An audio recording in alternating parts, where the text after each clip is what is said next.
Good morning. I thought I'd share a little tip today. People are always asking me how to control their ink, and so I decided to make a quick video so y'all can see how I do it. And you just have to practice. If you practice, you'll get it, and not a big deal. But once you know this, I promise you're going to be a fabulous painter, because you can't be great if you can't control where you want to control. And we don't always want to control. But anyway, I'm starting off with my palette. Now, you know that if you put in some juicy ink, you don't got a lot of control. So I'm just going to take a brush into the juicy ink, and we all know it moves all over the place and it gets crazy. If we put a drop on, it moves and it does whatever it wants to do. So if you want to control it, you got to put it, I'm going to put it a little darker color. Just use some red. Doesn't matter what color, but you see in its spread, you all know that. That's what we get. Okay, so what I want to do is take a little of this poppy field and I'm bringing it up here. Do you see it moving and spreading like it always does? But if I tickle it and keep smushing into it, it thickens up.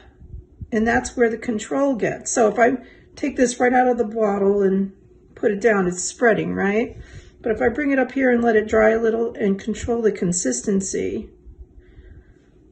I can make a line and it's not moving. I can make a very tiny line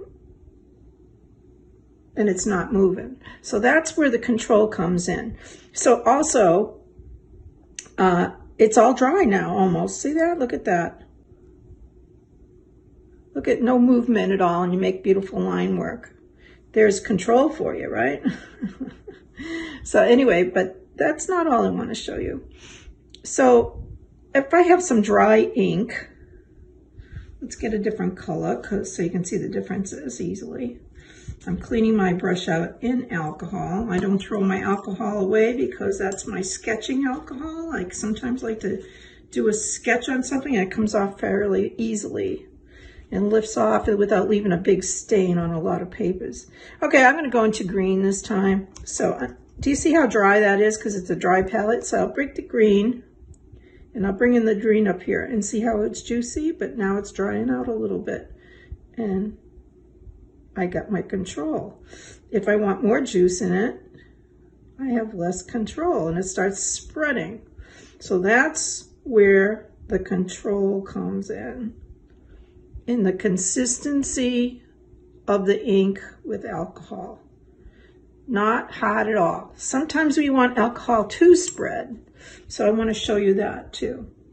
So sometimes we want it to be wild and fun. I kind of like to use it right out of the bottle when it does that. I'm just going to get some clover here. So wild and fun, right? We all know that. So I'm going to bring it up here. I'm going to put a drop there on the palette. So I use my whole palette. So sometimes I don't want it quite that juicy, but I still want it juicy. I can come up here and control it and then still let it drop. But then I can dip it into alcohol and start letting it juice up. Also, this is a great way to make little crusties if you want crusty areas. The alcohol will make a nice crusty edge and leave the inside a little soft. You see that? So that works really good. So there's so many ways of playing with this. It isn't always the one, this is the only way. There's many ways of doing the same thing. Be it a sky, look at that, a free sky right there. You know, this could be ocean, boom, boom, boom, back and forth. Just because my brush is damp, look at all that. It's an ocean. It's beautiful. You know, if you want birds, now there's less on my brush. Look at that, it's lifting off. That's cool, I didn't expect that. And that's what I like about ink, because it doesn't matter if something, but look at it, still leaves a beautiful hint of a bird. I kind of like it. I'll add another bird, but I want them in a different direction. So it's easy as that. And then you can come back and forth. So this is all about consistency. And if you learn this, you can paint anything. Oh, one more thing, dry brush. This brush is pretty dry, right? Look at that. And it's still dry, right? I want it to really dry out. I'm tapping off on a napkin. And it's still dry. Still got a lot of ink in it, doesn't it? I'm tapping off again. You think there's nothing left, but look, there is. There's a lot. So this is how I do my portraits, and this is how I can get a nice soft blend. You see that? More control. So I don't like it. What do? I just take my handy dandy spritzer bottle and give it a spritz. And everything gets a little more abstract again. So sometimes it's really good to do something realistic, come back, abstract it out with a little spritz or a little blur, throw in some alcohol on it, giving it a little tickle, and then come back and do another layer of tightness. And you get a really nice look with that. Now, the other thing I want to show you today. So you get all this. Personally, I don't clean my palettes too much because I use all the colors. I don't care how dirty it gets because it's new color and it's all about the layers and all. It's a new color. If the color's always the same, it looks like a cartoon sometimes. And I don't want that, so I always add new color. But anyway, I want to show you how to clean it. Just spritz it with alcohol.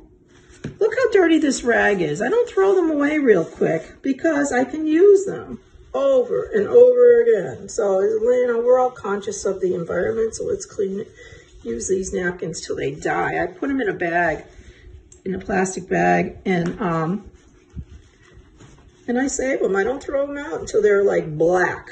But this one's got lots of life left to it. Some people are using these for mixed media. So, you know, it's your imagination that makes you wonderful. So use it all up. I hope this helped you guys, and hope you have a you already had a Merry Christmas, and I hope you have a Happy New Year, and I hope these tips help you out.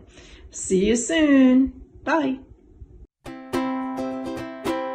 learn, create, and share with us. It's a life-changing opportunity. Excite the artist with